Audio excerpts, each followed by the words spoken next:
Hi friends, आज की video में मैं लेकर आई हूँ आप लोगों के लिए क्लास 10 के साइंस के most important objective type questions या फिर आप कह सकते हैं वन वर्ड टाइप क्वेश्चंस। तो आइए स्टार्ट करते हैं। फर्स्ट क्वेश्चन है हमारा, मनुष्य के प्रमुख उत्सर्जी अंग का नाम लिखिए। तो यहाँ पर जो मनुष्य होता है उसका उत्सर्जी अंग होता है वक्र यानी किडनी। सेकेंड क्वेश्चन है, मनुष्य के शरीर की सबसे बड़ी ग्रंथि कौन सी है? तो मनुष्य के शरीर की सबसे बड़ी ग्रंथि लिवर यानी यकृत है। क्वेश्चन नंबर थर्ड है हमारा, प्रकृति में ऑक्सीजन का संतुलन कैसे बना रहता है? तो प्रकाश संश्लेषण द्वारा यानी फोटोसिंथेसिस द्वारा ऑक्सीजन को संतुलित किया जाता है, या फिर ये प्रकृति की देन है हमारे लिए, ठीक है, गॉड गिफ्ट। क्वेश्चन नंबर 4 है हमारा, मनुष्य के हृदय में वेश में यानी कितने चैम्बर्स होते हैं? तो मनुष्य के हृदय में 4 चैम्बर्स होते हैं, 4 वेश में होते हैं। क्वेश्चन नंबर 5 है, डीएनए कहाँ पाया जाता है? तो ह्यूमन बॉडी में डीएनए कहाँ पाया जाता है? क्वेश्चन में पूछा गया है आपसे, तो इसका आंसर रहेगा कोशिका के केंद्रक में डीएनए पाया जाता है, यानी सेल्स के केंद्रक में। क्वेश्चन नंबर 6 है हमारा, मेंडल ने अपने प्रयोग में किस पौधे को चुना? ठीक है, तो यहाँ पर पूछा गया है आपसे कि मेंडल ने अपने प्रयोग में यानी एक्सपेरिमेंट में किस पौधे को चुना था? तो उसका नाम था मटर का पौधा।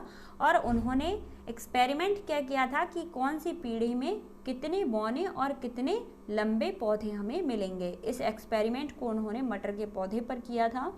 क्वेश्चन नंबर 7 है हमारा, मनुष्य के गुणसूत्रों की संख्या कितनी होती है? तो हमारे गुणसूत्र होते हैं वो होते हैं 46, ठीक है, 46 गुणसूत्र पाए जाते हैं मनुष्य में। क्वेश्चन नंबर 8 है हमारा, क्वेश्चन नंबर 9 है, पराग कोश में क्या पाया जाता है? तो पराग कोश में परागकण पाए जाते हैं। ये इजी रहेगा आपको याद करने के लिए, क्वेश्चन से ही पता चलता है पराग कोश में क्या पाए जाते हैं, परागकण पाए जाते हैं। नंबर 10 है, मटर के बीज का पीला गोल आकार प्रभावी है या फिर अप्रभावी? आपसे पूछा गया है, तो आपको आंसर देना है प्रभावी लक्षण है। घुलनशील विटामिनों के नाम लिखने हैं आपको कि जो जल में घुल जाते हैं इजीली, ठीक है। तो विटामिन बी और सी, ठीक है। सी विटामिन के एग्जाम्पल्स आप देख सकते हैं, नींबू है, ठीक है, लेमन। क्वेश्चन नंबर 12 है, वसा में घुलनशील विटामिनों के नाम लिखने हैं आपको। तो विटामिन ए, बी, सी व के, ठीक है। क्वेश्चन नंबर 13 है, हीमोग्लोबिन का प्रमुख कार्य लिखिए। तो हीमोग्लोबिन का प्रमुख कार्य हमारी बॉडी में क्या होता है? ह्यूमन बॉडी में हीमोग्लोबिन का मोस्ट इंपॉर्टेंट वर्क रहता है ऑक्सीजन का परिवहन, ठीक है। तो यहाँ पर आंसर रहेगा आपका ऑक्सीजन का परिवहन। क्वेश्चन नंबर 14 है, मनुष्य के रुधिर का रंग लाल क्यों होता है? तो आरबीसी में जाने वाले हीमोग्लोबिन प्रोटीन के कारण यह लाल होता है। आपको बताना है कि हमारी बॉडी का रंग लाल क्यों होता है। क्वेश्चन नंबर 15 है, रुधिर वर्ग की खोज किसने की? तो रुधिर वर्ग की खोज पल्मोनरी सिरा द्वारा ने की थी। क्वेश्चन नंबर 16 है, वह कौन सी धमनी है जिसमें अशुद्ध रुधिर पाया जाता है, यानी फिल्टर ब्लड नहीं होता, वो ब्लड अशुद्ध होता है, तो वह पल्मोनरी धमनी है, ठीक है, पल्मोनरी धमनी और शिरा में डिफरेंस होता है फ्रेंड्स। क्वेश्चन नंबर 17 है, डीएनए का पूरा नाम लिखो। तो डीएनए का पूरा नाम है डीऑक्सीराइबोन्यूक्लिक एसिड। आपसे ये क्वेश्चन कई बार पूछा जाता है और ये क्वेश्चन आपको बीएससी तक मिलता है, क्लास 10, 11, 12, 13, यानी 13 का मतलब है मेरा BSc first year, second year, third year तक आपको मिलता है ये क्वेश्चन, तो आप इसे याद करिएगा। आरएनए का पूरा नाम पूछा गया है तो राइबोन्यूक्लिक एसिड, और डीएनए का पूरा नाम होता है डीऑक्सीराइबोन्यूक्लिक एसिड। क्वेश्चन नंबर 19 है, आरएनए कितने प्रकार के होते हैं? तो आरएनए 3 प्रकार के होते हैं, संदेहवाहक, स्थानांतरण और राइबोम। तो एमआरएनए, टीआरएनए, आरआरएनए, ठीक है, 3 प्रकार के होते हैं। नेक्स्ट क्वेश्चन है हमारा, क्वेश्चन नंबर 20, जैविक ऊर्जा का अंतिम स्रोत क्या है? ठीक है, जैविक ऊर्जा होती है उसका लास्ट सोर्स कौन सा है? तो उसका लास्ट सोर्स होता है सौर विकिरण यानी सन एनर्जी, ठीक है। क्वेश्चन नंबर 20 है, स्थलीय पौधे वायुमंडल में कौन सी गैस लेते हैं? स्थलीय पौधे वायुमंडल में CO2 यानी कार्बन डाइऑक्साइड लेते हैं। क्वेश्चन नंबर 3 है, क्लोरोफिल में कौन सा तत्व पाया जाता है? तो क्लोरोफिल में मैग्नीशियम पाया जाता है। क्वेश्चन नंबर 24 है, प्लांट सेल में जल कौन सी विधि में पहुंचता है? ठीक है।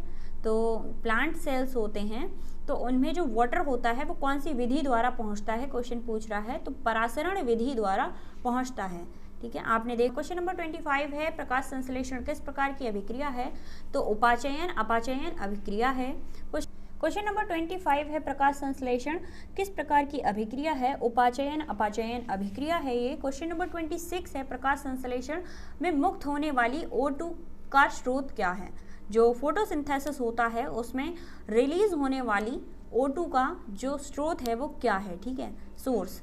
तो यहाँ पर पूछा गया है प्रकाश संश्लेषण में मुक्त होने वाली ऑक्सीजन जल के रूप में निकलती है। तो जो फोटोसिंथेसिस होता है हमारा, उसमें जो ऑक्सीजन होती है वो वाटर के फॉर्म में रिलीज होती है। क्वेश्चन 27 है, बुझे हुए चूने का नाम व अणुसूत्र लिखिए। ठीक है, तो बुझे हुए चूने का नाम यानी कैल्शियम हाइड्रोक्साइड और अणुसूत्र CaCO(H2). ओके। क्वेश्चन नंबर 28 है, श्वसन किस प्रकार की अभिक्रिया है, तो श्वसन ऊष्माक्षेपी अभिक्रिया है। जो हम सांस लेने का प्रोसीजर करते हैं वो एक ऊष्माक्षेपी अभिक्रिया है। क्वेश्चन पूछा गया है क्यों होता है जब, तो ए दिया है हमें, मैग्नीशियम धातु वायु से क्रिया करती है तो क्या बनाती है, तो मैग्नीशियम 2Mg यानी मैग्नीशियम यानी 2Mg।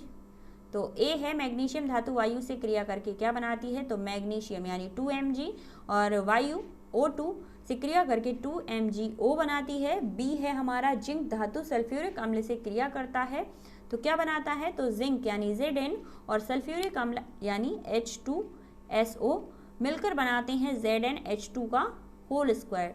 क्वेश्चन नंबर सी है हमारा, कैल्शियम ऑक्साइड जल से क्रिया करता है तो क्या बनाता है, तो कैल्शियम ऑक्साइड CaH2O से क्रिया करके CaOH का स्क्वायर बनाता है। कोयला का दहन किया जाता है, ठीक है, कोयले का दहन किया जाता है तो C+O2 बराबर CO2। स्पेलिंग्स मिस्टेक हैं, उसके लिए मैं सॉरी कहना चाहूँगी, आप लोग खुद देख लीजिएगा और ये वीडियो मैं बहुत जल्दी में अपलोड कर रही हूँ। तो आइए नेक्स्ट क्वेश्चन की तरफ चलते हैं। जिंक धातु हाइड्रोक्लोरिक अम्ल से क्रिया करता है तो क्या बनाता है, तो Zn+2HCl ZnCl2+H2। ठीक है, निम्नलिखित के सूत्र लिखो। यहाँ पर आपसे कुछ हैं पदार्थ जिनके आपको सूत्र लिखने हैं। नमक का होता है, फर्स्ट है आपका नमक, नमक को हम बोलते हैं NaCl। ठीक है, इसका सूत्र होता है NaCl। सेकेंड है विरंजक चूर्ण, विरंजक चूर्ण का सूत्र होता है NaOCl2। थर्ड है बेकिंग सोडा जो हम अपने घरों में यूज़ करते हैं, NaHCO3।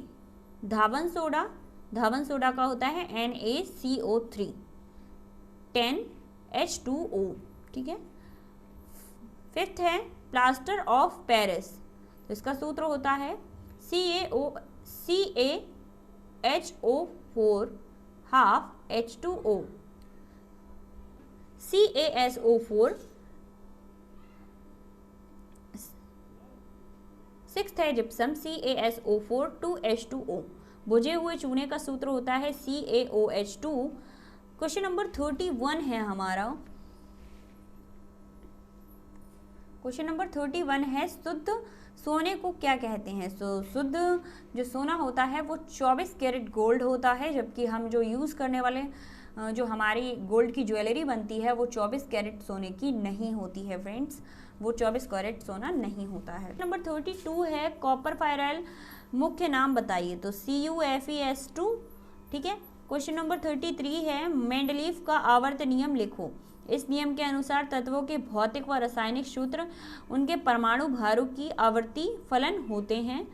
क्वेश्चन नंबर 34 है हमारा, आधुनिक आवर्त नियम लिखो। ठीक है, आधुनिक आवर्त नियम, इस नियम के अनुसार तत्वों के भौतिक एवं रासायनिक गुण उनके परमाणु क्रमांक के आवर्ती फलन होते हैं। क्वेश्चन नंबर 35 है, चूने का सूत्र लिखो, तो CaO। ठीक है, ये आपके 35 क्वेश्चंस थे जो कि वन वर्ड टाइप क्वेश्चंस थे। आई होप आपको वीडियो पसंद आया होगा। और आपके हिंदी के फुल सिलेबस की वीडियो मैंने अपलोड कर रखी हैं, आप डिस्क्रिप्शन में दिए हुए लिंक पर जाकर देख सकते हैं। और इसकी PDF लिंक भी मैं आपको प्रोवाइड करा दूंगी, यानी इसके नोट्स आप डिस्क्रिप्शन में मिल जाएगा आपको लिंक, आप जाकर देख सकते हैं। Thank you so much friends.